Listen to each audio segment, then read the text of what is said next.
Hello, my name is Nadya Vinogradova Shiffer. I direct Ocean Physics program at NASA headquarters, Science Mission Directorate. I'm also a SWOT program scientist. We're launching a new mission. It is called SWOT.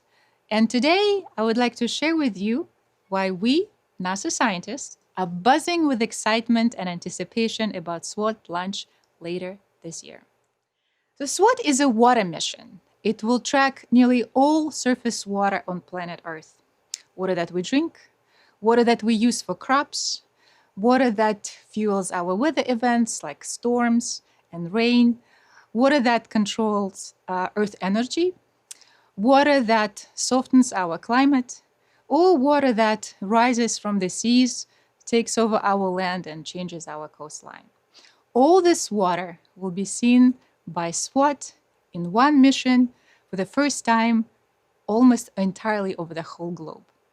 And by the whole globe, I mean both the oceans, where water originates, and land, where the water sinks, fills our lakes and rivers and reservoirs, and everything in between, the coasts, where water returns back from land to the ocean, completing and perpetuating our water cycle. So today I thought, let's pretend that we're flying with a SWOT satellite over the globe and trace this cycle of water and see what we can learn about Earth energy, water, and climate along the way.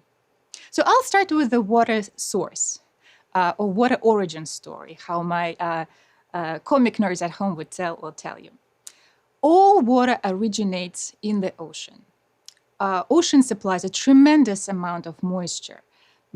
Millions of cubic meters per second are leaving the ocean. Lucky for us, most of this moisture comes back to the ocean as rain and precipitation and snow, mostly in the tropics and high latitudes, as you see on this white spots on this animation. But some of it does make its way to land. And we humans and ecosystems, we rely on this steady supply of this moisture from the ocean to land. And any deviations from this norm would be felt on land. We would have droughts if the ocean supply of moisture is interrupted, or we will have floods if the supplies becomes too large.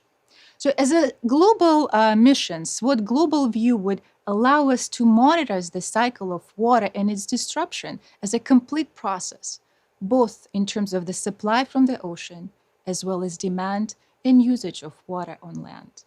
Essentially, SWOT will give us this missing connection between the water sources and water sinks, between the water movement and water storage, between water supply and water demand, between ocean and land.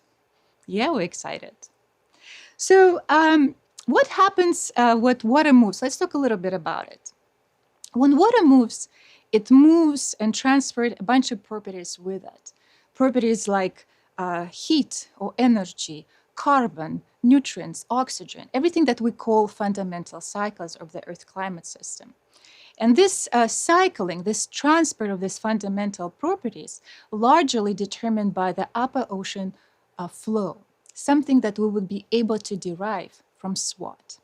And one of the most exciting part of that is that we will see the water movement with unprecedented clarity, at a higher definition than ever before, like 10x better than what we observe now. It's like going from your old VHS tape to a 4K screen. Pretty cool. So why high definition matters? Besides that, of course, nobody likes to look at blurry pictures, but why does it matter for Earth science? Well, it turns out it's pretty important for major Earth climate processes. I'll give you one example, Earth energetics.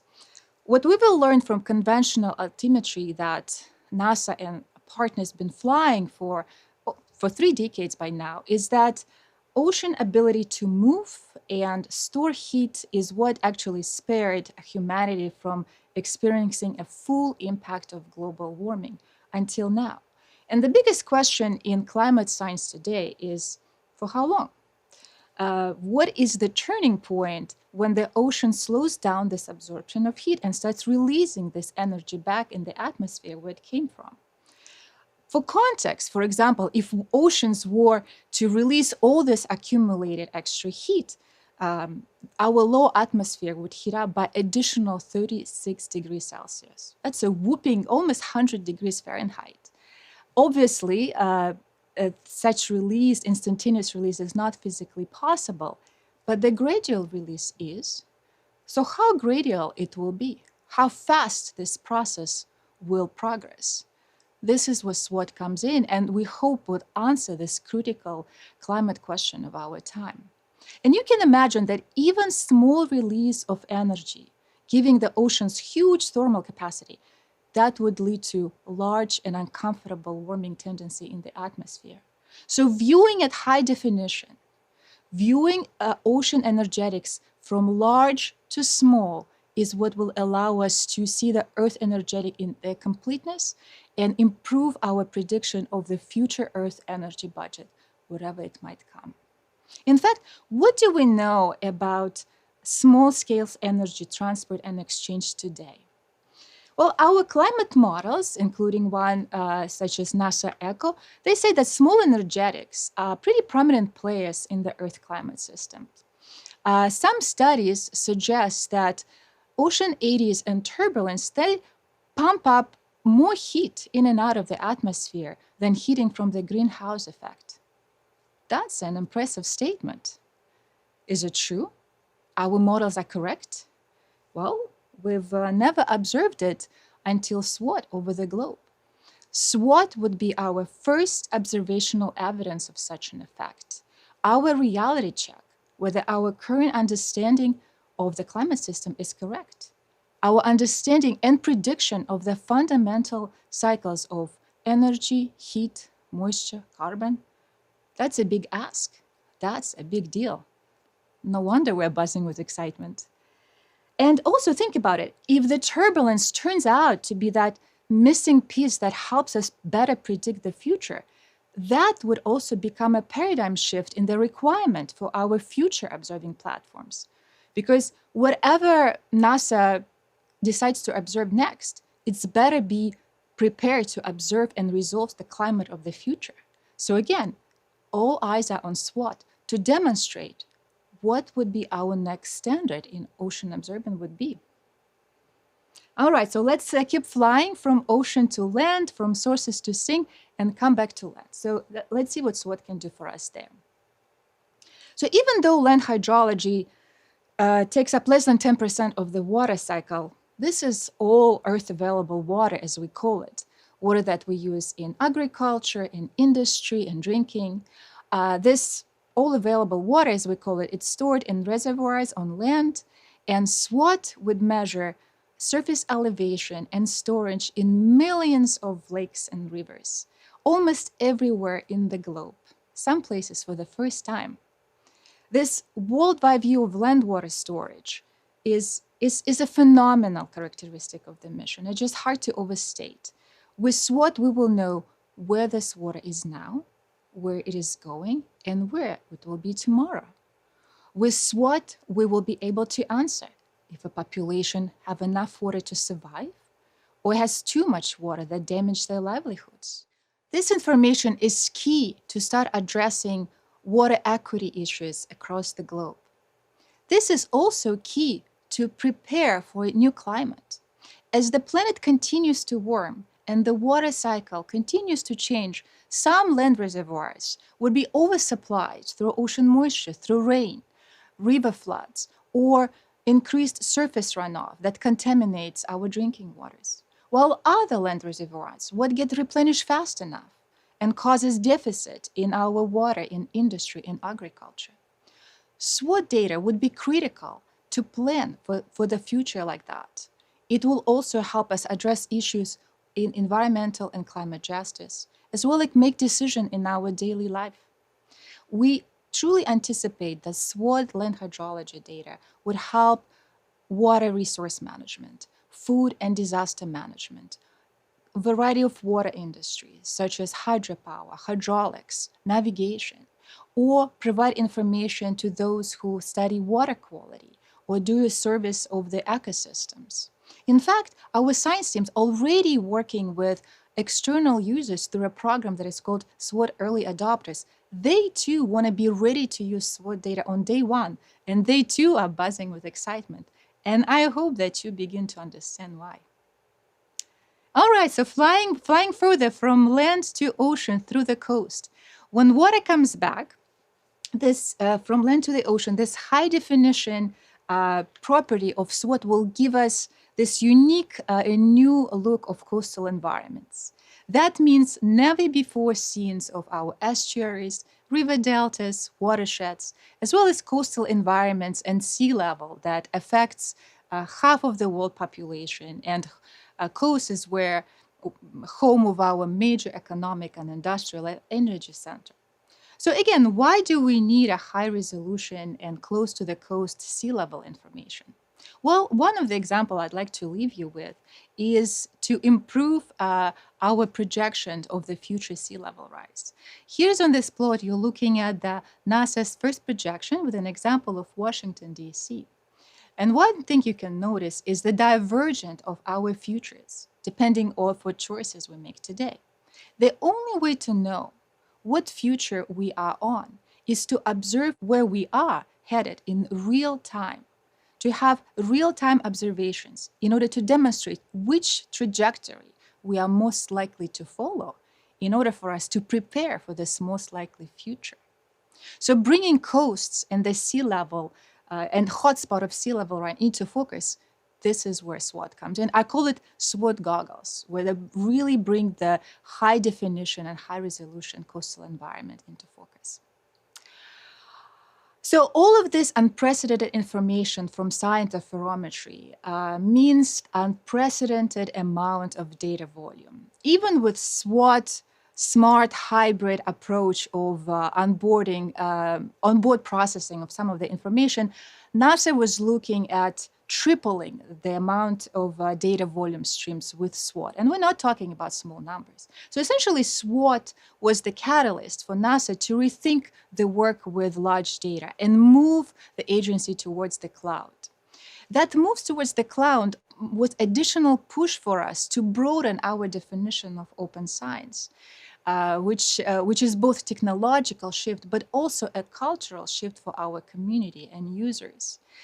And with SWOT Observatory many firsts, both technological and scientific, we felt that it was a proud moment for our community to lead the way towards this new way of doing business of science, science of sharing and cooperation for mutual benefit, science where you build an inclusive community where collaboration is more accessible and fun.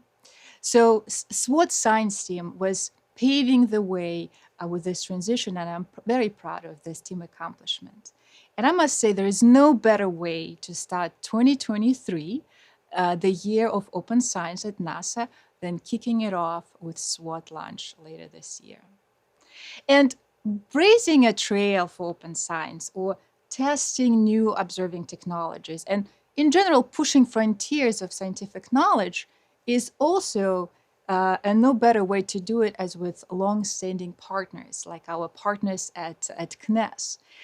We started our collaboration 3 decades ago with the launch of the first altimetry mission, Topics Poseidon, and now we're launching SWOT with our partners at CNES, taking altimetry to a new level, to its next orbit. So when we look back at this 30 years of collaboration, we reflect on our friendship, we celebrate our commitment to Earth and ocean observing, and doing it with a partner like CNES gives you a certain level of comfort. It's like working with somebody you grew up with, somebody that you know very well.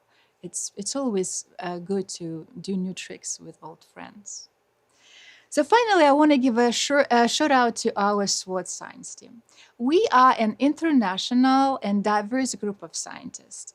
We both work on individual science investigations. We also work as a group on thematic challenges. We've planned a dozen of exciting field campaigns to take advantage of the SWOT a fast daily repeat cycle. We are also connecting with external using and industry management and policymakers. Being a NASA scientist is a competitive process. We just recompeted the team a couple of years ago and have a lot of new blood and a lot of early career scientists. But some of our members worked on SWOT for 20 years or more. That is the people that took us all the way from wild dreams to reality, and we're extremely grateful to them. In fact, I asked the team, what excites you about SWOT the most? And here's what they sent me. Enjoy and hear it from them directly. We are in a very mature phase for SWOT because we have been working on this for more than a decade, and that the science community is really excited about the preparation for SWOT. We have learned so much just from the preparation of what we hope to see, and that the science community is really excited. We have some really accurate satellite altimeters, but they're like a point measurement going along on the satellite track. SWOT will be making two-dimensional measurements, kind of mapping out a picture of the ocean surface as it goes along. So fundamentally, SWOT measures two things. It measures the elevation of water surfaces in rivers, lakes, and oceans around the world. And it measures the extent of them. It measures how big they are and how that changes over time. Now, SWOT will not measure the very small particles. It will not measure the sub-mesoscale, but it will get at this very, very interesting window between 15 and 150 kilometers that we are not able to observe right now. And so I'm really excited about just seeing what the ocean looks like on those scales.